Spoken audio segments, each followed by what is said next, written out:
Time is precious, and so are our pets. So time with our pets is extra precious. That's why we started Dutch. Dutch provides 24/7 access to licensed vets, with unlimited virtual visits and follow-ups for up to 5 pets. You can message a vet at any time and schedule a video visit the same day. Our vets can even prescribe medication for many ailments, and shipping is always free. With Dutch, you'll get more time with your pets and year-round peace of mind when it comes to their vet care.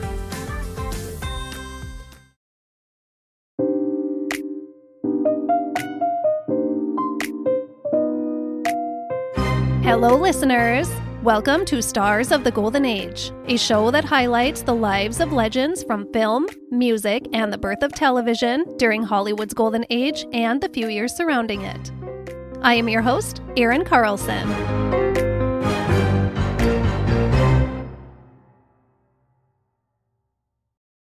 Today, we will be talking about the ever so elegant, full of love, Audrey Hepburn. Please stay tuned at the end of Audrey's story for my review of the week. Could it be yours? Wait and see.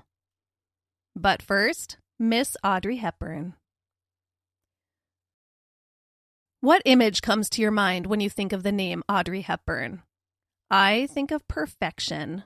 I picture her in that iconic black dress and breakfast at Tiffany's, adorned in pearls, a perfect not a hair out of place updo, and those big black sunglasses. For a lot of people, especially today, that is probably about as much as they know about Audrey Hepburn. An image. But behind that image was a real woman who bore deep emotional scars, just like many others.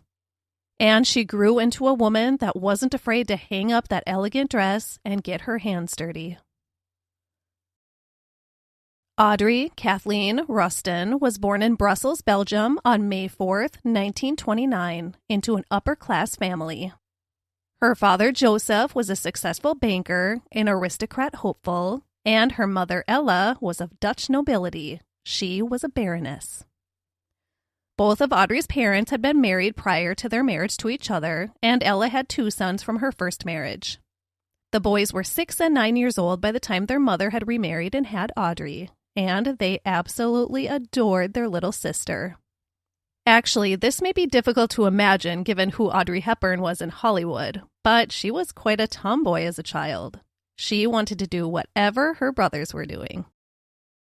As far as the Hepburn name, being of nobility, Ella urged her husband to incorporate that into their family name, so he could sound a little more important. He had believed that he was related to James Hepburn, the 3rd husband of Mary, Queen of Scots, a belief that was later proved to be false. James Hepburn wasn't the most awesome guy in royal history to want to be attached to, but a royal is a royal. So Ella had supported them adding the name to further enhance their social ranking. Audrey's father's position at the bank took the family all over Europe, and as a result, Audrey was fluent in several languages at a very young age. The family lived in the lap of luxury, huge mansions wherever they happened to be living at the time. They were very well connected, very privileged, and wanted for nothing. But then, with the change in the political climate that was occurring in 1930s Europe, the happy family threads began to unravel. Both Joseph and Ella became members of the British Union of Fascists in London. They visited Berlin to attend Nazi marches, supported the idea of rejuvenation of Europe, and Ella even met Adolf Hitler himself at an event. And she loved him. Can you imagine? Don't worry, she changes her mind pretty quickly. Hitler had a lot of people wrapped around his ugly little finger with his very misconstrued promises. Audrey's mother, Ella, even wrote a few articles in local publications about her support of the Nazi Party. In one newspaper clipping I read, she wrote, quote, "The Germany of today is a most pleasant country, and the Germans, under Nazi rule, a splendid example to the white races of the world. A mighty people, upright and proud, as indeed they have every right to be." End quote. Yikes. By the end of 1935, Joseph would disappear from the family. He walked out of the home one day and never returned. It's unclear exactly what the circumstances of Joseph's abandonment of his family were, but there are theories that Ella's father, Baron van Heemstra, blackmailed Joseph to leave his daughter, and with him would go her support of fascism. That's just a theory out there, though. I think you'll see it's clear that he just didn't want to have a family. The separation of her parents became a clearly defined crack in Audrey's childhood. It was the moment her childhood went from happy, loving, and carefree to her feeling lonely, isolated, and unloved. After her parents separated, Audrey's mother moved to the Netherlands, and Audrey was enrolled in school in Kent, all by herself. It was 6 months before Ella visited her daughter in Kent, who I should point out was only 6 years old. And Ella was horrified at the changes she saw in her daughter. Audrey was a shell of her former bubbly self.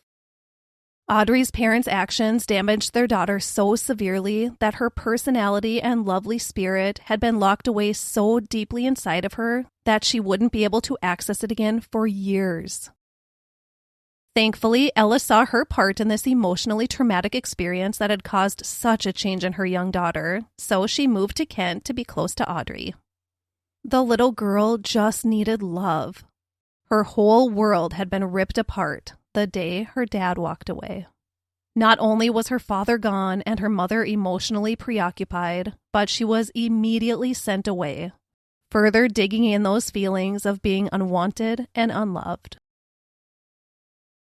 With the war in Europe ramping up, in September of 1939, Ella took Audrey out of England and moved her to where she'd been living in the neutral Netherlands. Audrey's father returned briefly into her life, just long enough to bring her to the airport and say goodbye. I'm sure Audrey felt so much hope in this moment. But this was the last time she would see her father for decades. She was 10 years old. Audrey enrolled in school in the Netherlands, learned how to speak Dutch pretty quickly, and began taking ballet lessons. Things were smoothing out in Audrey's life, and she was adjusting very well to her new life without her father in a brand new country. But then the Germans invaded Holland, the Netherlands, just 6 months after their move there. The port town of Rotterdam was bombed by a German air raid on May 10, 1940, and Nazi soldiers were soon occupying their town of Arnhem. Soon, Germany had occupied the entire country, and their once peaceful village was being patrolled by armored cars outfitted with machine guns. It was common for civilians to be shot on the street, right in front of whoever may be passing by. Audrey's grandfather's mansion was taken over by German soldiers. Everyone was essentially a prisoner of the SS. It was terrifying, as you can imagine. All of this affected 11-year-old Audrey in many ways. First of all, her mother insisted she begin going by Edda von Heemstra to disassociate from the English-sounding name of Audrey. She didn't want any unwanted attention brought to her daughter. In school, some of Audrey's teachers disappeared from the classrooms. They were Jewish women. The curriculum and lesson plans were restructured to be supportive of Nazi ideals. Within local circles, Ella's previous support of fascism had become known and wasn't doing her any favors among the local community. But now, after living with the horrors of Nazi control, Ella took a big step back from those beliefs.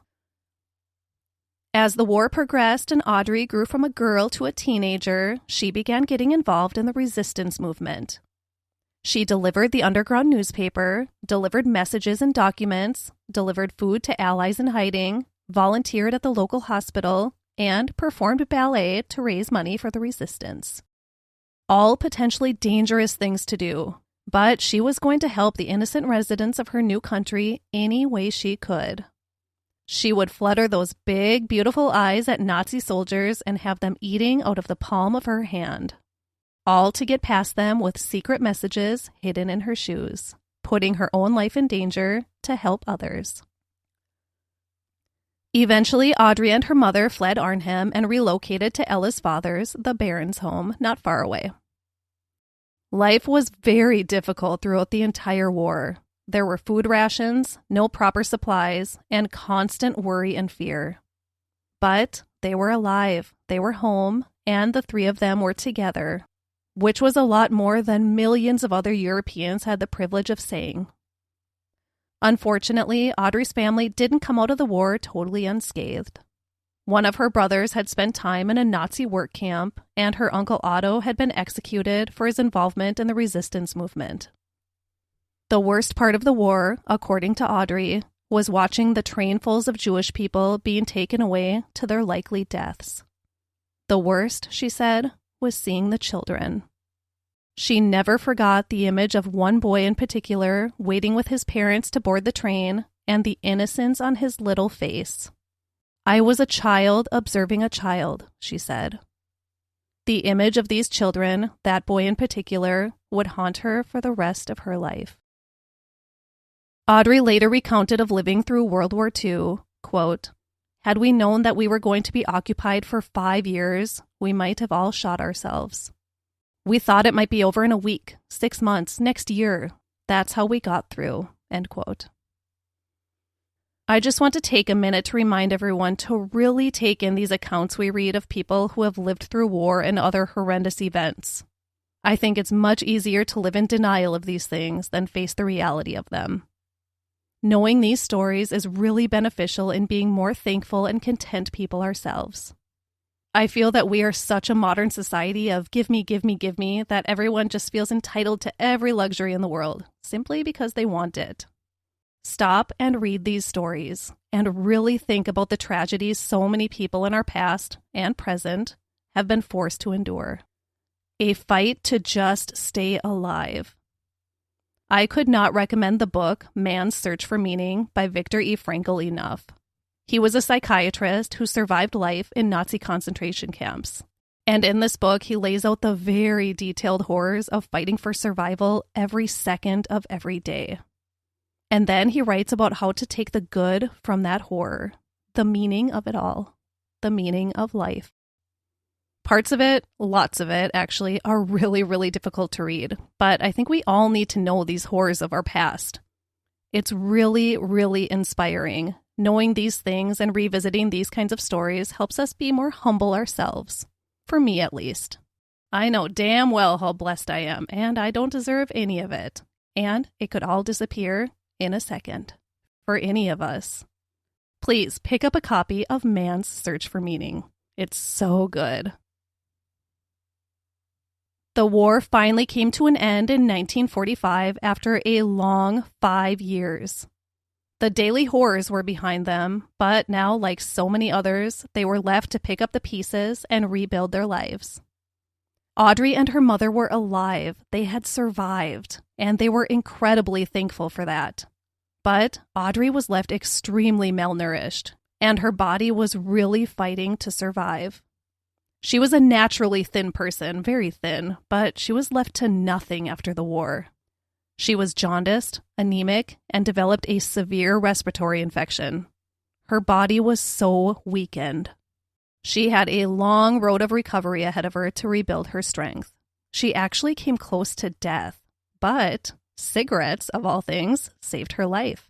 Not smoking them, that would definitely not be a good idea. A friend of her mother's was able to send thousands of cigarettes to them, which Ella sold on the black market. And then she used that money to pay for the penicillin needed to save her daughter's life. These two had survived war. They could do anything now. Audrey's brothers returned home after the war, and with their family wealth depleted, they moved to Amsterdam, and Ella and the young men had to get jobs, which wasn't something any of them had ever done before the war. They were nobility. They didn't work. Ella, who grew up very privileged, found a job as a housekeeper. She had never cleaned a thing in her life. She had no idea what she was doing.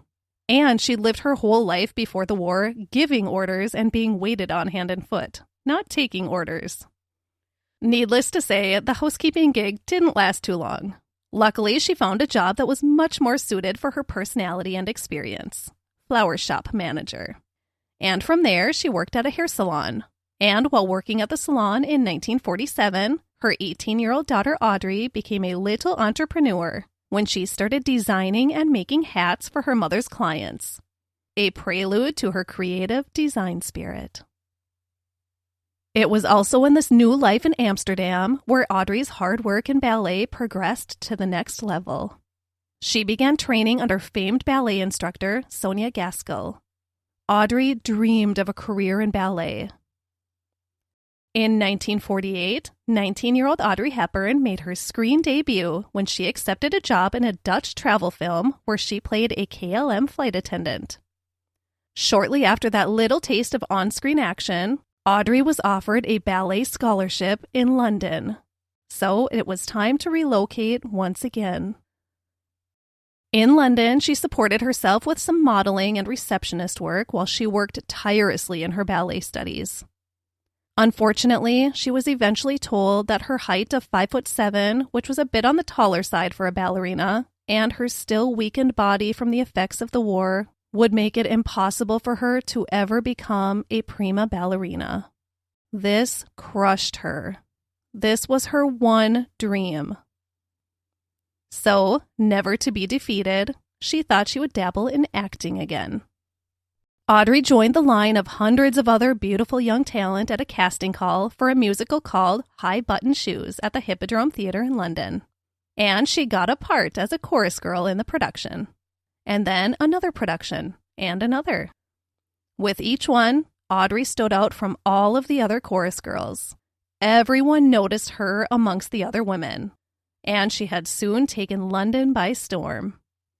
I plunged into show business in London, Audrey recalled. It was the best cure ever.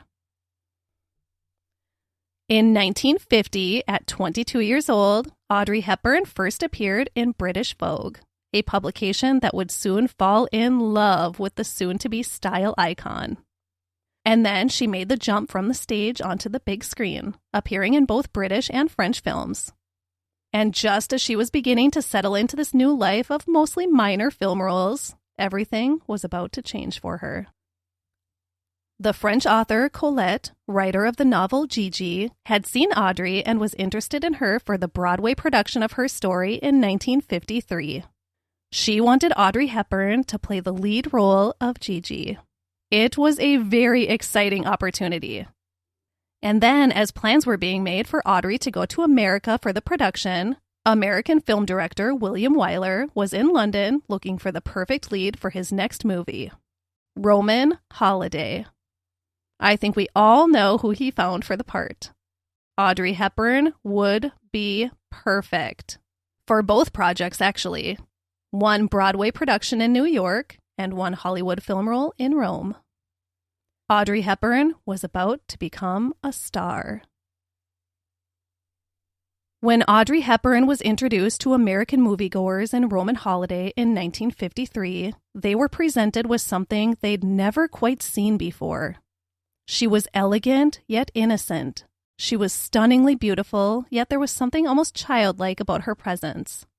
She carried herself with great grace and sophistication thanks to her upper-class upbringing, very similar to Grace Kelly. Audrey Hepburn was an overnight star. When asked by a reporter if she had any advice to others on becoming such an instant sensation, she said, quote, "The only advice I can give is that they make sure they want to be it enough, because as it's so often said, hard work is never hard work when it's done with love," end quote. Audrey Hepburn won the Best Actress Oscar at the 1954 Academy Awards ceremony for her work in Roman Holiday. Audrey was thrust into non-stop movement, filming movies, publicity events, television interviews, and costume design. Her second film with Paramount was Sabrina with Humphrey Bogart, who was not a huge fan of his co-star. He had wanted his wife, Lauren Bacall, in the role, so he was a little bitter with Audrey Hepburn. Plus, let's admit it, they were quite different types of people, Bogey and Audrey Hepburn. It was during the production of Sabrina where Audrey Hepburn first became a true style icon. She teamed up with fashion designer Hubert de Givenchy to create her gowns for Sabrina, and the result was nothing short of perfection. That gorgeous white gown with the black embroidery in the movie is so stunning and beautiful. I love it. Audrey Hepburn and designer Hubert de Givenchy were an instant fashion match. They connected on an emotional and artistic level, and they would remain style collaborators for the rest of Audrey's life. Audrey Hepburn was his artistic muse, and together they invented the iconic Audrey Hepburn style and image. Audrey Hepburn's life was about to change in other ways, too. She was about to become a married woman. After filming Roman Holiday in Italy, co-star Gregory Peck skedaddled his way back to U.S. soil to tell his best friend, actor Mel Ferrer, that he had to meet this woman. The two hit it off and were married on September 25th, 1954 in Switzerland, where they were both preparing for a movie they would star in together, War and Peace. Those close to the couple said that they were a wonderful match. They were equals in their relationship, so un-1950s, and they respected each other greatly. The first movie I remember seeing Audrey Hepburn in was Funny Face with Fred Astaire, because I love Fred Astaire. This movie was released in 1957. Audrey Hepburn had a rich background in dance, mostly ballet, but she didn't think she was anywhere near Fred Astaire level of dance. She was terrified to dance with him. She said, quote, "I know how good I should be to dance with Fred Astaire, and I knew I wasn't. To be cast opposite him was terribly exciting, but I was very apprehensive," end quote. As if we'd expect anything less, it turned out beautifully. Now let's talk a little about Breakfast at Tiffany's, the movie that gave us that perfect Audrey Hepburn image I described at the beginning. Truman Capote had written the novel Breakfast at Tiffany's, and when casting began for the film adaptation, he was not thinking of an actress like Audrey Hepburn to fill the role of Holly Golightly. He wanted Marilyn Monroe, a bombshell type, not an elegant, innocent type. I think the casting call turned out perfectly. It would have just been an entirely different movie with Marilyn Monroe as Holly Golightly. Audrey Hepburn always yearned to be a mother. Ever since she was a little girl, she loved babies and wanted to have one of her own someday. I assume her emotionally scarring childhood left her with a desire to give a child the love they deserved and needed to. The love she never had. Audrey sadly suffered several miscarriages in her life, but she was delighted when she and Mel welcomed their son, Sean, into the world in June of 1960. She was so happy and loved her little boy more than anything in the world. She continued to work, juggling life as a working mother, but when Sean got to schooling age and was now gone from home attending school much of the time, those absences, combined with her absences from him for work, were too difficult to bear. So, still sitting at the height of fame, Audrey Hepburn stepped away from the spotlight to devote her life to her child. Her little boy came first. Her love for him was more important than anything else, and she was in a position to make that choice, so she did it. This decision shocked the world, but Audrey would have thrown away her entire career for her child. She was going to give her child all the love she had so desperately wanted when she herself was a child. Audrey Hepburn stayed out of movies for 10 whole years, devoting her everything to being the best mother she could be. The world had fallen in love with the image of Audrey Hepburn, and she definitely had such a specific Audrey Hepburn image. But behind that perfectly curated public image, there was a real woman. And we must remember that woman was a real child who lived through real horror and trauma. And she turned that trauma into good. She learned from it and became a really good person. She was a multidimensional woman, not the slightly shy image of a statuesque woman that most thought of. And everyone who knew her said she was so down to earth, so real, just so lovely. She was outrageously famous and seemingly unreachable, but when her friends were with her, her presence was so calming that they forgot they were amongst one of the most famous people in the world. Audrey Hepburn was also a bit timid and very self-conscious, emotionally fragile in many ways. Her mother wasn't the most loving woman in the world. In fact, I read that she criticized her daughter more than praised her. So that, coupled with her father's abandonment, really left some deep marks on her emotionally. She said of herself, quote, "Beauty is in the eye of the beholder, and this is something I can't see. I see the problems when I get up in the morning, and I do my best to look well. I would have liked to have not been so tall. I would have liked to have had smaller feet. I'd like to have had more figure. I'd like to have had a smaller nose. I'd like to have been blonde. I'd like to have changed everything." End quote. Here was Audrey Hepburn, the most perfectly beautiful, perfectly presented, most fashionably iconic woman in the world. And she only saw imperfection in herself. Isn't that so sad? Please, everyone, praise your children and grandchildren. I cannot stress this enough. Highlight their strengths as much as you can, and choose your words carefully when guiding them through the trials of their life. Tell them they are bright and beautiful and strong. Support them and encourage them. Please don't belittle them or point out nothing but their flaws, because how we treat our children can very, very deeply affect them as adults, in both remarkable ways and devastating ways. To add on to Audrey's sense of feeling not good enough, her husband, Mel, had become somewhat demanding and difficult. That perfect equal union that they had in the beginning of their marriage was fading away. They worked together so much too, and I think this can really impact a romantic relationship. Not too many couples can pull that off and make it through the other side as happy and in love as they were the day they met. I mean, I love my husband more than anything in the world, but I definitely don't want to work with him. So the spark started to fizzle out in the relationship of Audrey and Mel. She was still just searching and yearning for that love and want from a man that she lost the day her father walked away from her as a small child. In her marriage, she eventually felt that disappointment again, the unlove.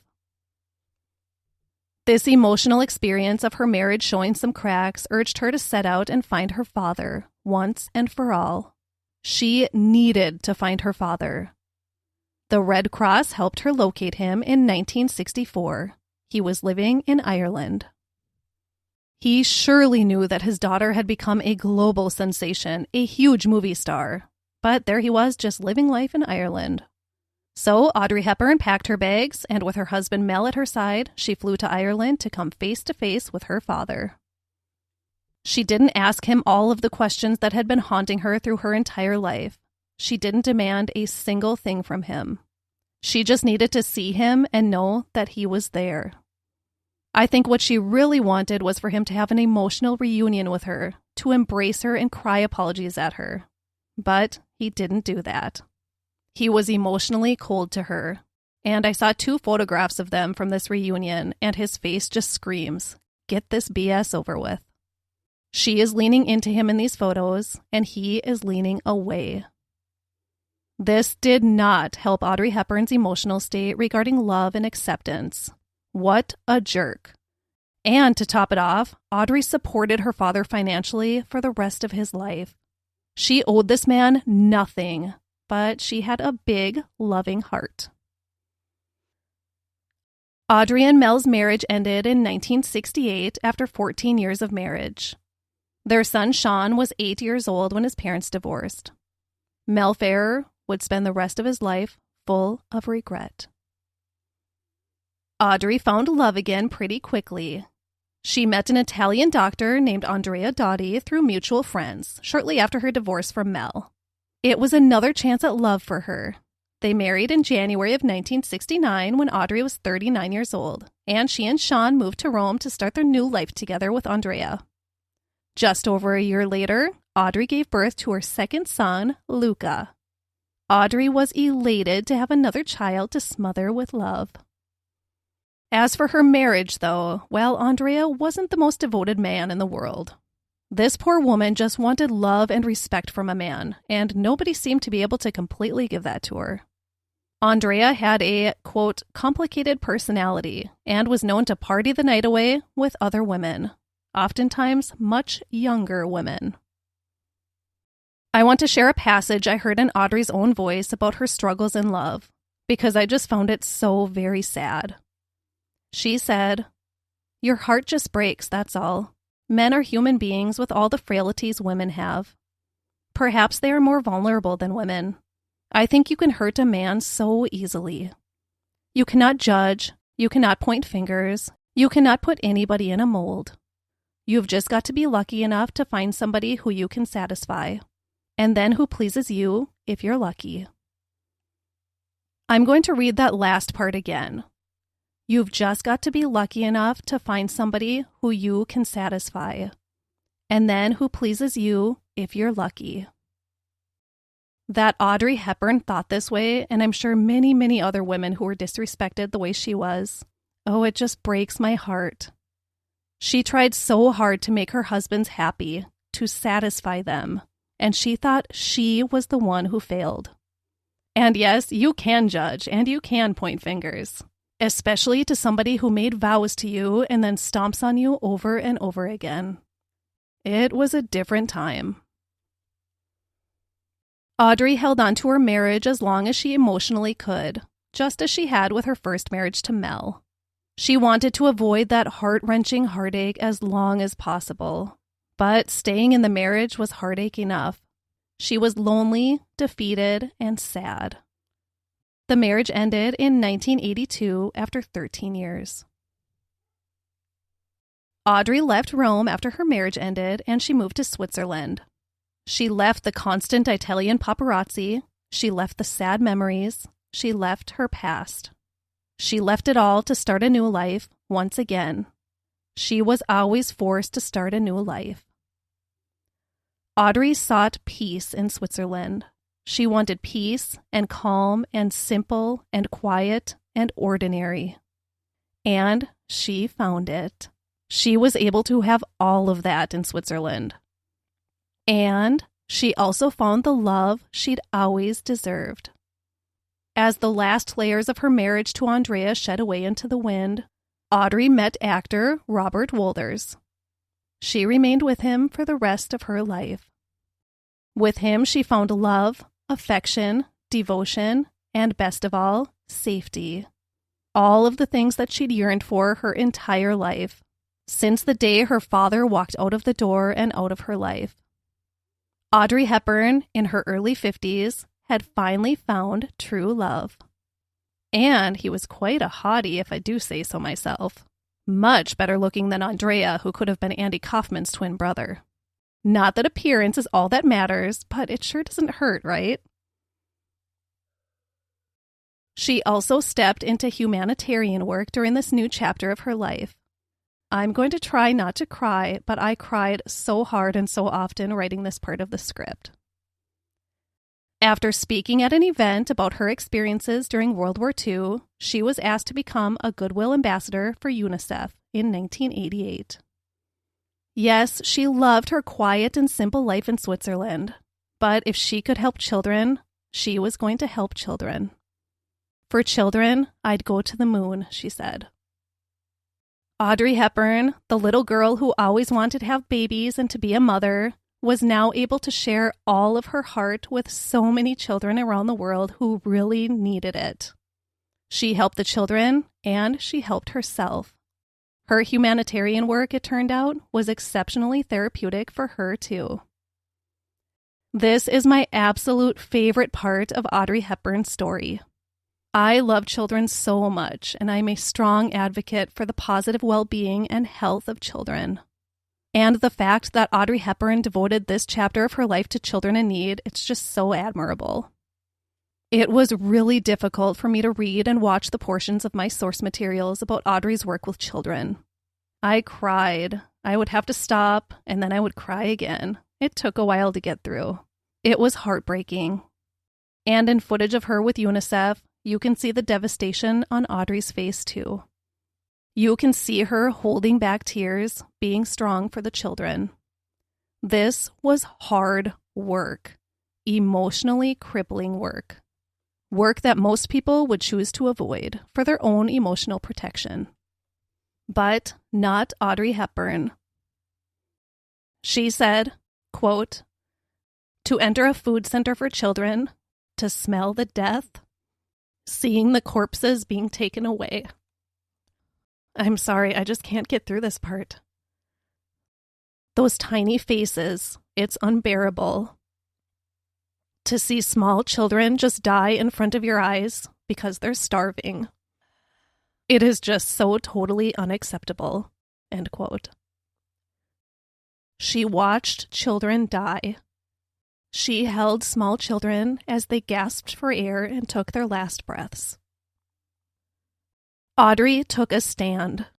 She went in front of the U.S. Congress and requested money for the impoverished countries that she had volunteered her time in, where she saw the devastation of children starving to death. And she secured $60 million to help. Not to mention the money raised by UNICEF thanks to Audrey Hepburn's promotion of their causes. Audrey Hepburn helped women and children in Ethiopia, Turkey, Ecuador, Guatemala, Honduras, El Salvador, Bangladesh, Sudan, and Vietnam. She helped with polio vaccines. She helped train women and children. She worked in schools. She delivered clean drinking water. She produced literacy programs. She assisted in nutrition initiatives. She did whatever was needed of her.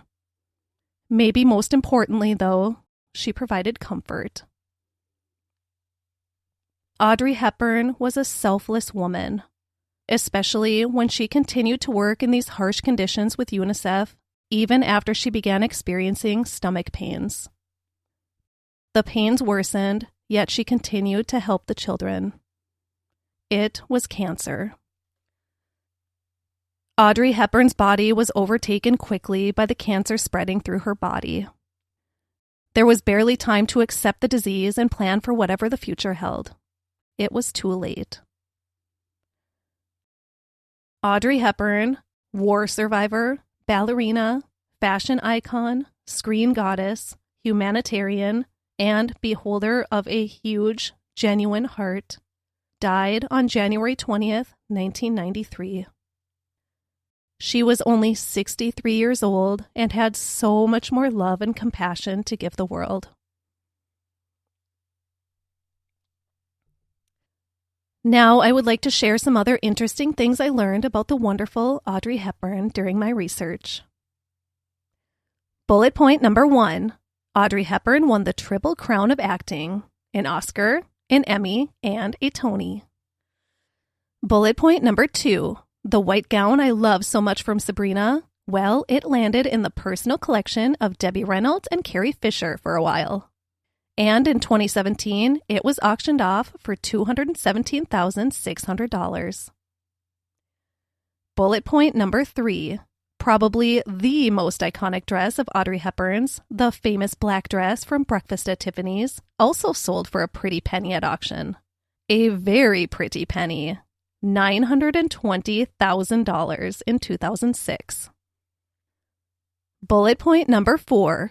After accepting her first and only Oscar for Roman Holiday, she accidentally lost the Oscar for a few minutes. She forgot it in the bathroom. Luckily, it was still there when she rushed back to retrieve it. A Hollywood newbie mistake, I'm sure. Bullet point number 5.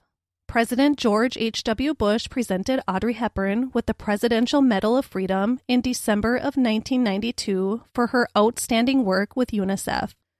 She was too ill to attend the ceremony. She died just a few weeks later. Bullet point number 6. Audrey Hepburn donated every cent of her film and television projects while working with UNICEF to UNICEF. She wasn't in it for the publicity, just appearing in a few shots for the world to see and not really doing the work. She was doing the hard work and giving money to help children in need. She really cared. In conclusion, Audrey Hepburn may be known mostly for her perfectly curated, stunning image during the 1950s. But there was so much more to this beautiful woman. She was abandoned by her father as a child, and for the most part abandoned by him all over again after she tracked him down as an adult. She never really had a home. She survived the horrors of war. She almost died from the malnutrition and disease that she sustained during World War II. She achieved overnight stardom. She found love, she had her heart shattered, she reconstructed her heart one piece at a time, and had it shattered all over again. She loved fiercely and forever sought that kind of love in return. In her children, she got that. Audrey Hepburn had a very complex life full of the highest of highs and the lowest of lows. She learned survival at a very young age, and she used the strength she gained there to endure all the pain that came her way throughout her life. She deserved none of that pain, but she didn't come through it with bitterness or resentment. She came through with love, strength, hope, and a strong admiration for life. She took the brutality of life and turned it into positivity and love, and she shared that love with those who needed it the most, the starving and impoverished children all over the world. Audrey Hepburn's selfless work with UNICEF is the most admirable aspect of her entire rich life. After living a life of survival, hard work, and giving herself to others, she had finally found the solace she so desperately wanted. She was ready to live out the remainder of her days in her peaceful farmhouse in Switzerland, taking a long exhale from the nonstop life she'd just settled in from. But when asked to help children who didn't have a speck of food to eat or a drop of clean water to drink, there was no way Audrey could comfortably sit in her beautiful Swiss home. She had to help. And from that moment on, she devoted her life to children in need. Audrey Hepburn's story is a love story, maybe not in the fairy tale sense we may be used to. But Audrey's love was ripped away as a child, and she searched her whole life for that kind of love. She could never really find that love that was taken from her. And then there it was. It was in the tiny, innocent faces of the children she held and fed and comforted. This was the love that she had been chasing. No other kind of love could ever compare to the love she felt when she held a dying child in her arms. It was the purest kind of love. Audrey Hepburn's style was timeless, and her love was selfless. Thank you, Audrey Hepburn, for everything you gave to the world. Thank you for enduring the terrors of war and coming through the other side ready to spread a positive attitude and a message of hope. But most of all, thank you for helping the children. If you would like to help the children of our world, please consider making a donation to UNICEF. For the price one sandwich costs these days in a casual restaurant, you could help feed a dozen or more children. You can also give Inspired Gifts, which is a program they have that I love. You can choose which area of need you would like to support, like medical or education, and then you choose specifically what kind of help you'll be providing. For instance, you can fully vaccinate a child for life for a pledge of $58. You can provide essential newborn kits for 20 babies for $186. You can supply 350 malnutrition detection bands for $7. I've done this a few times because I love this innovation and it's so easy to help. You can provide warm blankets for 5 children for $32. You can provide 5 children with backpacks for just $13. You can outfit an entire school with pencils for $30. Even things you may not consider, things that are really a luxury to most of us, like menstruation products for teenage girls. It's a really, really awesome support program they offer at UNICEF. I donate monthly, and I know my money is going to really, really good causes. When I think about my donations to causes, I'm not made of money and I haven't stumbled across any money trees yet. I always stop to think, remember the stupid stuff that you spend money on all the time. Those one-click purchases on Amazon that you don't really need. Remember how much you spend on 1 cup of coffee. Remember how easily you throw over $100 to a restaurant for a meal for 2. I can afford to help others. Ask yourself if you can too. You can donate at unicef.org. That's unicef.org. To go directly to the Inspired Gifts menu, visit market.unicefusa.org. Okay, that was an emotionally wild ride. Now it's review time. This week I would like to share a review from user JLN93 on Spotify. They said, "You have the most unique voice. It's different, yes, but that's what makes you unique to listen to. I love your content, I love your presentation, I love your research, and I love your passion. Keep up the good work. A little retaliation at the person that said they didn't like my voice. I love it. Thank you so much, JLN93. As far as that research, I am engrossed in podcast research pretty much every free moment of my life. And you know what? It's not a hindrance. Quite the contrary. In this modern world full of so much hate, nastiness, inconsideration for others, and a world overtaken by social media and now AI influence, I hate AI. It is such a welcoming opportunity to be able to step back in time and live vicariously through these lives that I get to dive into. It makes living in today's world a little more bearable. I've said it before, but I grew up with a historian, my dad, so I think a love of yesterday is just in my blood. I've always loved old movies and television shows way more than anything current through my entire life. And the grace in which people carried themselves in the first half of the 20th century was just very admirable. People dressed well all the time, opposed to the pajama-clad Walmart shoppers of today. People lived simple, happy lives. And, best of all, people were kind to each other. They had manners. People don't have manners anymore. So all of that said, it's really refreshing to step back in time and experience those things that are so lost to society and unfortunately I don't think are ever coming back. And I'm beyond happy to share everything I learn with you all each week. Thanks again, Spotify listener JLN93, and thank you all so much for listening to the show. My goal is to grow enough in the next couple of years where I can put even more time and research into the show and share even more fun content. I do have some really great ideas. I even have an idea for a second show, but I barely have enough time to put this one out, so that will have to remain a dream for now. But the more listeners I have, the greater chance those dreams may become a reality. So thank you all so much. If you want to hear your review or comment of the show, please leave one where you listen to your podcasts or a comment on my posts on Facebook or Instagram.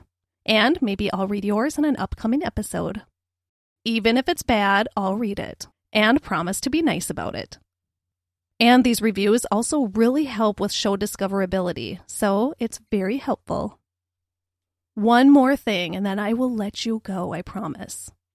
I just want to remind everyone that I'm now releasing 2 episodes with the same content. I'm dabbling into the world of background and transition music to add a little more emotional effect to my stories. So Tuesdays will be the release of those episodes with some music in them.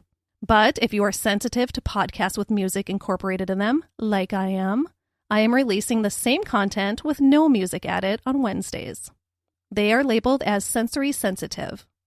The only music in those will be the intro and outro, just like all of the episodes up until recently. So you can choose your own adventure as far as that goes. And hopefully I'll get a little better with this whole music thing as we go along, because I have no clue what I'm doing. For this episode, I used a book titled Audrey Hepburn, A Life from Beginning to End, part of the Hourly History series. I also used a phenomenal documentary titled Audrey, which is available on Netflix. Highly recommend watching it. UNICEF at unicef.org and IMDB.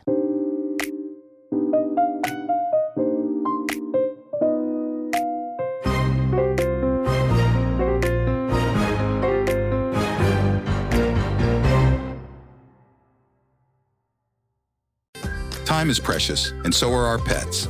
So time with our pets is extra precious. That's why we started Dutch. Dutch provides 24/7 access to licensed vets, with unlimited virtual visits and follow-ups for up to 5 pets. You can message a vet at any time and schedule a video visit the same day.